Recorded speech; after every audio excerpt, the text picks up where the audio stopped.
11:15 से जो प्रक्रिया है वो शुरू होगी। 11:15 में होम सेक्रेटरी पहुंचेंगे, उन्हें श्रद्धांजलि देंगे और इसी तरीके से बारी बारी से सभी जो प्रोटोकॉल है सरकार की ओर से सचिव हो या मंत्री हो वो सभी पहुंचेंगे और आखिरी में प्रधानमंत्री और उसके बाद राष्ट्रपति द्रौपदी मुर्मू उन्हें श्रद्धांजलि देंगी और तब अंत्येष्टि का कार्यक्रम होगा। तो तमाम नेता यहाँ पहुँचे हैं और जो तृणमूल कांग्रेस के भी सांसद हैं सुदीप बंदोपाध्याय वो भी यहाँ पहुँचे हैं। देखते हैं वो क्या बोल रहे हैं। दादा, कैसे याद करेंगे आप मनमोहन सिंह जी को?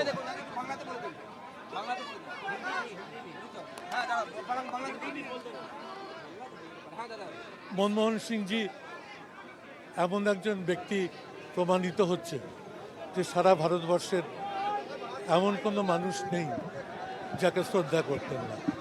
আমার সঙ্গে মলয় ঘটক মুখ্যমন্ত্রীর পক্ষে মালা নিয়ে আজকে মাল্যদান করেছেন। আমার সঙ্গে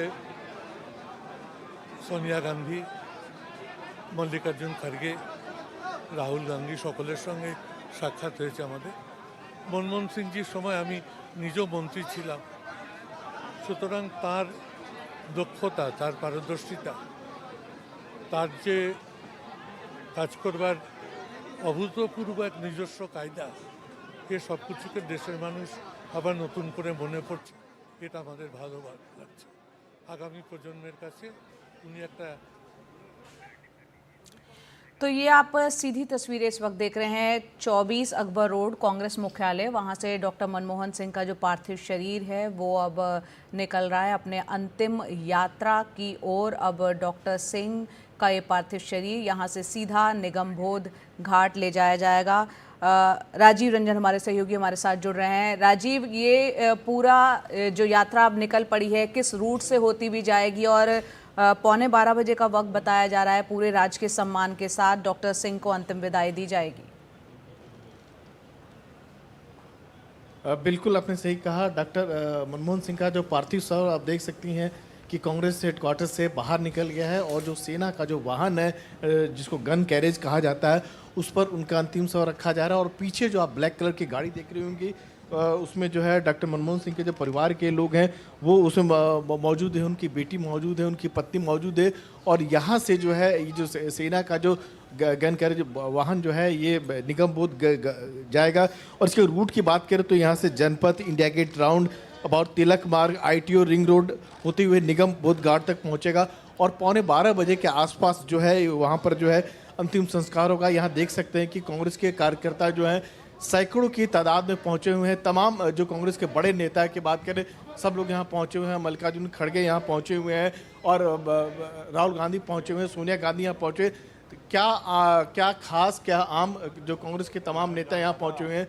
जो कल जो लोग नहीं पहुँच पाए हुए थे सुरक्षा घेरे की वजह से आज जो है कांग्रेस मुख्यालय में उनका शव रखा गया था। और देख सकते हैं कि कितने लोग उनको अपनी नम आँखों से उनकी विदाई दे रहे हैं, उनको श्रद्धांजलि दे रहे हैं। कि मनमोहन सिंह का जो डॉक्टर मनमोहन सिंह का कुछ कद ही इस तरह का था कि एक जो उनकी सादगी थी, जो उनकी ईमानदारी थी और जो उनका जो सहजता था वो कम से कम यहाँ दिख रहा होगा।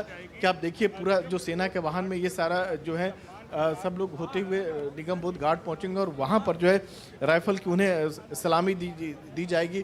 जो परंपरा होता है पूरे सैन्य सम्मान के साथ निगमबोध घाट पर राष्ट्रपति द्रौपदी मुर्मू पहुंचेंगे, प्रधानमंत्री वहां पहुंचेंगे और तमाम जो डिग्निटी जिसको कह सकते हैं रक्षा मंत्री पहुंचेंगे, तीनों सेनाओं के प्रमुख पहुंचेंगे। और यहाँ देखिए एक एक करके तमाम आप नेता की बात करें, कांग्रेस की बात करें, कार्यकर्ता से लेकर हर कोई आपको यहाँ दिखेगा। कुछ आपको ऐसे चेहरे भी दिखेंगे जो डॉक्टर मनमोहन सिंह के मंत्रिमंडल में काम कर चुके हैं, चाहे पी चिदम्बरम की बात ले ले, सुशील कुमार शिंदे की बात ले ले, ऐसे तमाम चेहरे यहाँ पर दिखेंगे। कांग्रेस के नेता की बात करें, भूपेंद्र सिंह हुड्डा यहाँ पर आए हुए हैं, तो कई लोग के परिवार आए हुए हैं। एक एक करके सारे जो है जो कांग्रेस के जो नेता जो हैं अपने जो एक बड़े नेता जिसको सालोट जिसको कहते हैं डॉक्टर मनमोहन सिंह की अंतिम विदाई यहाँ पर दे रहे हैं।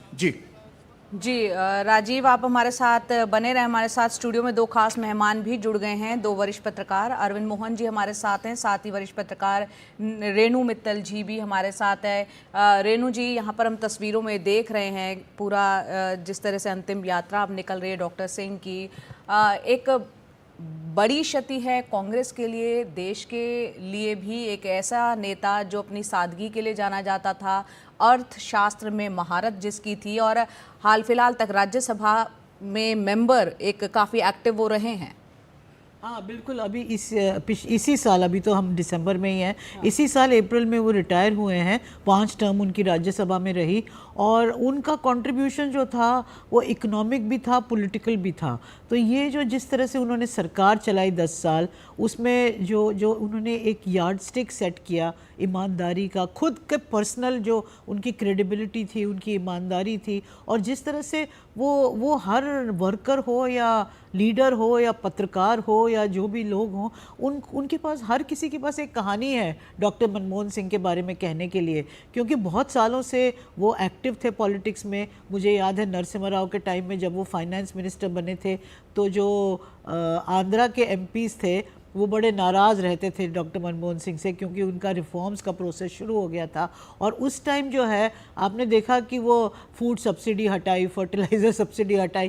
तो ये जो बहुत बड़ा ब्लॉक था आंध्रा के एमपीज़ का, ये हर समय नरसिम्हा राव से कंप्लेन करता रहता था कि नहीं, इनको हटाइए आप, हमको नहीं चाहिए ये डॉक्टर मनमोहन सिंह।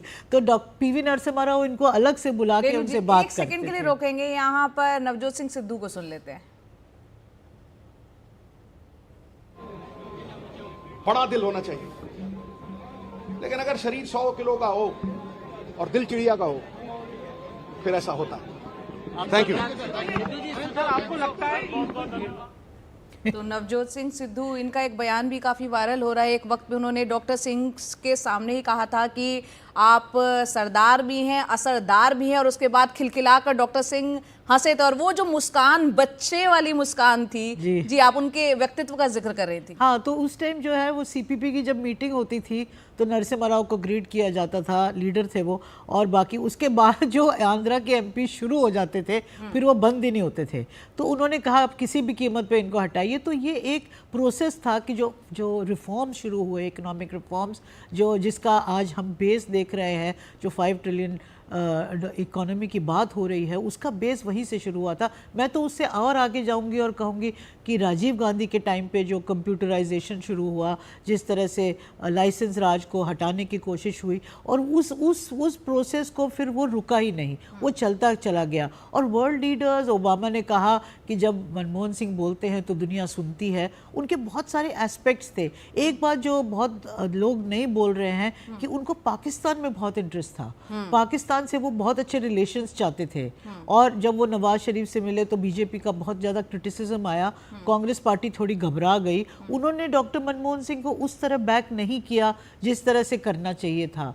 और वो कश्मीर को भी लेके बहुत चिंतित रहते थे, उसमें भी वो चाहते थे कि बातचीत हो, डायलॉग हो, रेजोल्यूशन हो। पर ये सब हुआ नहीं, क्योंकि कांग्रेस पार्टी ने सोचा कि जो बीजेपी का जो प्रोपेगेंडा मशीनरी है और जिस तरह से वो अटैक करते हैं, तो उससे फिर हमको, जो पार्टी को नुकसान होगा। तो इसलिए बहुत ज़्यादा उस पर आगे काम नहीं किया। पर डॉक्टर साहब का बहुत ज़बरदस्त इंटरेस्ट था इसमें, और वो बहुत ज़्यादा इस पर बात भी करते थे लोगों से कि किसी तरह से हमको रिजॉल्व करने चाहिए ये इश्यूज़। ये एक पॉलिटिकल साइड था उनका। और जो लोग कहते हैं कि वो कमज़ोर प्रधानमंत्री थे, मेरे ख्याल में ऐसा नहीं था। वो बड़े बड़े स्कीम्स लाए जिससे उनको 2006 में उनको एक सेकंड टर्म मिला। आपने देखा कि कांग्रेस पार्टी बहुत ज़्यादा मिडिल क्लास की प्रिय नहीं है, और जितने भी मेट्रोस थे, दिल्ली हो, मुंबई हो, कोलकाता हो, मद्रास हो, वहाँ कांग्रेस ने बहुत अच्छा प्रदर्शन किया। इसका श्रेय डॉक्टर मनमोहन सिंह को जाता था। डॉक्टर साहब का जो एक व्यक्तित्व था, जो मिडिल क्लास बहुत अट्रैक्टेड थी उनसे, तो इससे कांग्रेस को जो है जो सीटें मिली और जिस तरह से वो वापस पावर में आई, एक तो उसमें फार्मर्स का जो लोन वेवर था और मनरेगा था और फूड सिक्योरिटी, बाकी चीज़ें थी। एक एस्पेक्ट वो था, और दूसरा था कि डॉक्टर मनमोहन सिंह का जो पर्सनालिटी था, डॉक्टर साहब ने एक अट्रैक्शन था मिडिल क्लास के लिए, उनके लिए। तो ये दोनों चीज़ें मिला के कांग्रेस दोबारा पावर में आई। और उसके बाद जो सेकंड टर्म रहा वो थोड़ा प्रॉब्लमेटिक रहा, बहुत सारे करप्शन के चार्जेस आए उनके मंत्रियों पे, क्योंकि अलायंस गवर्नमेंट थी और जैसे डीएमके के थे। उन्होंने एक मैं बात ये कहना चाहूँगी कि उन्होंने जो स्ट्रिक्ट स्टैंड लेना चाहिए था कुछ एलाइज के ऊपर, वो उन्होंने नहीं लिया। मेरे को लगता है इसलिए कि वो चाहते नहीं थे कि सरकार शेकी हो या डगमगा जाए या सरकार में प्रॉब्लम्स हों, तो इसलिए वो कई बार आधी आंख बंद करके वो उनका राज चलता रहा। और जो करप्शन के जो इश्यूज थे, जो इंडिया अगेंस्ट करप्शन बना, उसमें जो है बहुत सारे एस्पेक्ट्स हैं जो पता नहीं यहाँ ठीक होगा बोलना है नहीं, जो जिस तरह से घेराबंदी हुई कांग्रेस पार्टी की, बहुत सारी चीज़ें कोर्ट में थी, अभी तक उन पे कुछ भी नहीं निकला है। 2G तो आरोप कई लगे लेकिन कई चीजें वैसे निकल कर आई नहीं और उसके बाद उन्हें सत्ता से जाना भी पड़ा था। एक बार हम अपने दर्शकों को बता रहे थे, ये तस्वीरें कांग्रेस मुख्यालय के बाहर की है जहां पर आप राहुल गांधी को देख रहे हैं। ये वो वाहन है जिसमें डॉक्टर मनमोहन सिंह का पार्थिव शरीर रखा हुआ है और यहाँ से ये वाहन सीधा निगमबोध घाट जाएगा, जहाँ 11:15 बजे का वो वक्त बताया जा रहा है जब पूरे राजकीय सम्मान के साथ उनको अंतिम विदाई दी जाएगी, उनका अंतिम संस्कार किया जाएगा। तमाम जो परिवार के लोग हैं डॉक्टर सिंह के, वो भी साथ में यहाँ पर मौजूद हैं और ये तस्वीरें आप देख रहे हैं, राहुल गांधी उस वाहन में नजर आ रहे हैं। अरविंद जी भी हमारे साथ हैं, अरविंद मोहन जी। अरविंद जी, यहाँ रेणु मित्तल जी जिस तरह से बात कर रही हैं, आप किस तरह से पूरा उनके कार्यकाल का, चाहे एक अर्थशास्त्री के तौर पर देखें, प्रधानमंत्री के तौर पर देखें, आप किस तरह से उनके व्यक्तित्व को देखते हैं? खासतौर से डॉक्टर सिंह ने जब खुद कहा कि हिस्ट्री जो है, इतिहास जो है, उम्मीद करते हैं कि उनके प्रति दयालु रहेगा, कृपालु रहेगा, आप कैसे देखते हैं? देखिए, हिस्ट्री क्या है वो 2 दिन में पिछले दिखाई दे रहा है कि इतिहास किस तरह से उनको याद करता है। जी जी। दुनिया भर से जो रिएक्शन आ रहे हैं, अपने देश में जिस किस्म के रिएक्शन हैं और जिस तरह से लोग उनको अचानक लग रहा है कि, लेकिन ये भी सच्चाई है कि जिस वक्त उन्होंने ये बयान दिया उस वक्त वो एक कमज़ोर स्थिति में थे और कमज़ोर पॉलिटिशियन साबित हो रहे थे। अभी रेणु जो कहानी सुना रही थी वो सब उस दौर की हैं जब वो कमज़ोर पॉलिटिशियन साबित हुए और बड़े इकोनॉमिस्ट थे और बहुत सारे फैसले किए उन्होंने मजबूती से। मुल्क आज जिस स्थिति में है, ख़ासतौर से आर्थिक स्थिति में, उसका काफ़ी श्रेय डॉक्टर मनमोहन सिंह को जाता है। और सिर्फ लिबरलाइजेशन के लिए नहीं, लिबरलाइजेशन का दबाव दुनिया से उन पे आया और उसको उन्होंने बहुत अच्छे तरह से हैंडल किया और अच्छे ढंग से चीज़ों को यहाँ लागू किया। लेकिन एक रोक उन्होंने हर जगह लगाई कि कहाँ तक हिंदुस्तान के हित में होगा, नहीं होगा। अगर आप लिबरलाइजेशन के फेज़ को देखेंगे दुनिया भर में तो आपको दिखाई देगा कि काफ़ी सारे देश हमसे ज़्यादा तेज़ी से कदम उठा रहे थे, लेकिन वो मुंह के बल गिरे। उनकी अर्थव्यवस्था, अभी पड़ोस का हमारा लंका मुंह के बल गिरा, उसके बाद उसकी हालत ख़राब। भारत की हालत ख़राब नहीं हुई। लेमन ब्रदर्स से लेके सारी दुनिया में जो 2008 का क्राइसिस आया उसको मनमोहन सिंह ने चुटकी बजा के संभाल लिया। तो एज ए इकोनॉमिस्ट बहुत बड़े थे। और दूसरी ओर ये भी था कि जो लोकल दबाव आया, अभी रेणु आंध्रा के एमपीओं की बात कर रही थी, हमने देखा कि अमेरिका से दोस्ती के सवाल पे लेफ्ट का विरोध हुआ। तो सब सवालों को उन्होंने बड़े अच्छे ढंग से उन दबावों को, और उन्हीं का दबाव नहीं था लिबरलाइजेशन के प्रति, क्योंकि वेस्टेड इंटरेस्ट पुराने इकोनॉमिक पॉलिसी के थे, पॉलिटिकल ग्रुपिंग्स के थे, अलग अलग ट्रेड यूनियंस का दबाव था, सबको उन्होंने बड़ी आसानी से हैंडल किया। लेकिन जो पॉलिटिकल झगड़े शुरू हुए उसको वो मुझे लगता है कि ठीक से हैंडल नहीं कर पाए। एक मामले में वो भाग्यशाली थे कि उनको पॉलिटिकल झगड़ों से निपटना नहीं पड़ा। सोनिया गांधी ने उनको फ्री हैंड दिया और सोनिया गांधी ही सब निपटा लेती थी ऊपर। लेकिन ये जो क्राइसिस शुरू हुआ बाद के दौर में, जब कई झूठे सच्चे आरोपों से लेके उनकी घेराबंदी हुई, रेनकोट में नहाते हैं और इस तरह के जुमले उनके लिए उछाले जाते, उस दौर में मुझे लगता है वो कमज़ोर साबित हुए अपने को बचाने में, पार्टी को बचाने में। और आज 92 साल के लिए ये भी कहा जाता है अरविंद जी कि मौन मोहन करके जब उनके प्रति कटाक्ष किया गया, वही मौन जो है, वो चुप्पी जो है, उनकी ताकत भी बताई गई।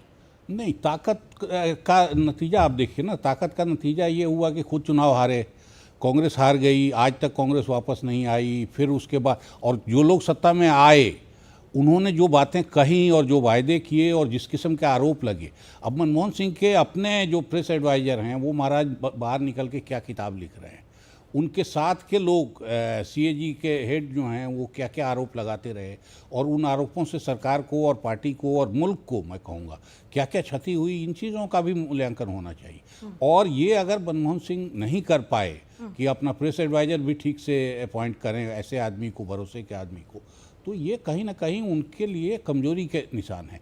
और 92 साल की उम्र में और इतना कुछ हासिल करने के बाद अगर उनकी डेथ हुई है तो पुराने हिंदुस्तानी समाज और हिंदू समाज के हिसाब से अगर देखेंगे तो ये कई लोग जश्न मनाने का वक्त भी मानते हैं, इसको मौत का दुख मनाना और नुकसान का नहीं, क्योंकि वो अपना भरा पूरा जो भी करना था वो करके गए।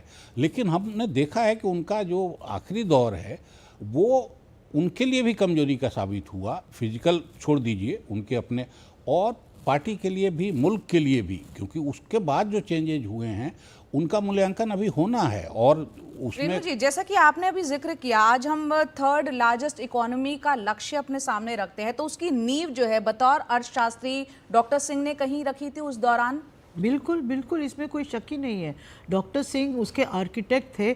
मैं तो कहूँगी he was the father of economic reforms इस देश में, क्योंकि जो पहले जो लाइसेंस राज चल रहा था कि उससे उससे उससे मुक्ति दिलाई उन्होंने, एक लिबरलाइजेशन का दौर शुरू किया और वर्ल्ड स्टेज पे इंडिया को एक पावर बनाया इकोनॉमिकली। जब रिसेशन में दुनिया के बैंक्स और कंपनीज बैठ रही थी, तब डॉक्टर मनमोहन सिंह ने पूरी तरह संभाल के इकोनॉमी को हाथ में रखा और बिल्कुल उनको सही रास्ता दिखाया। तो ये तो बिल्कुल सही बात है कि उन्होंने ये as finance minister and then again as prime minister, तो मेरे को लगता है कि ये जो बैलेंस था कि सोनिया गांधी पॉलिटिकल देखेंगी और डॉक्टर साहब इकोनॉमिक देखेंगे और बाकी जो वर्ल्ड अफेयर्स हैं उस पर फोकस करेंगे और इंटरनेशनल लीडर से करेंगे, ये एक अच्छा वो था।